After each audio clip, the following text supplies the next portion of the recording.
Robbie Williams and Gary Barlow were previously embroiled in a feud following Robbie's high-profile exit from Take That in 1995 but have since buried the hatchet.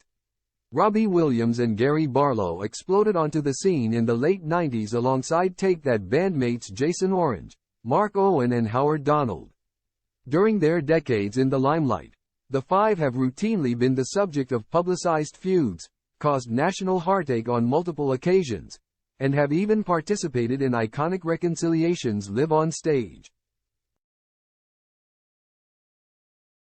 After Robbie, now 49, famously fell out with the boys after ditching rehearsals to join Noel and Liam Gallagher in the fields of Glastonbury Festival, he quit the band in 1995. He is later alleged to have branded Gary, now 52, as clueless, whilst the latter reportedly claimed the star was jealous of his songwriting fortune. However, in recent years, the pair's fraught relationship has been somewhat patched up. To delve into the history of Robbie and Gary's feud, cast your mind back to 1990 when former casting agent Nigel Martin Smith met the latter. Then just 19. At the time, the singer-songwriter had been performing original material in venues across the Northwest for 5 years. Seemingly understanding the Cheshire Star's potential, Martin Smith elected to build a group around Barlow. He brought in Howard, then 22, Mark, then 18, Jason, then 20. According to the documentary, Take That. For the record, an advertisement was later put out for a final member to join. Robbie, then just 16, responded after his mother reportedly read it out to him and suggested he throw his hat into the ring. 2 years on from their formation, Take That had scored their first major hit, a cover of Tavares, It Only Takes a Minute. The track peaked at number 7 in the UK charts and laid the foundations for their first album, Take That Party, to peak at the number 2 position later that year.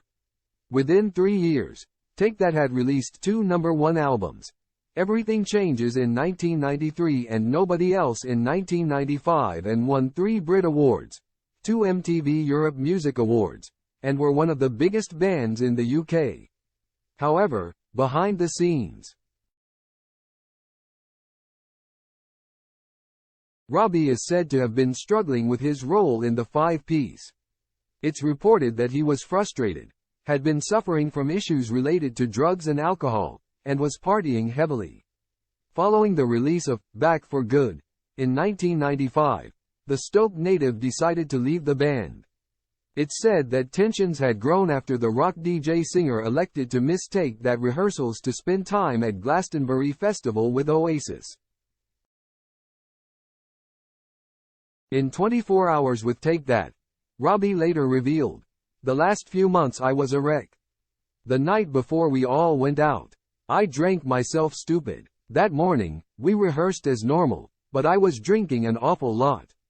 So when they spoke to me about my attitude, I thought they were saying, 'You should leave.' I walked out, left it a couple of seconds, and then I jumped in through the door and everybody laughed. And then I walked away.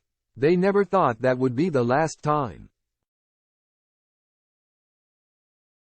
The 49-year-old also said that he blamed Gary at the time of his departure and said that the problem with the band was that 2 different men wanted to be the front man. Following his exit in 1995, Robbie later allegedly branded the superhero singer as clueless, and said the remaining members had all the creativity of morons. Despite Robbie's high-profile exit, Take That continued to promote their latest record, Nobody Else, as a 4-piece. But in early 1996, it was revealed that the remaining members were calling time on the band.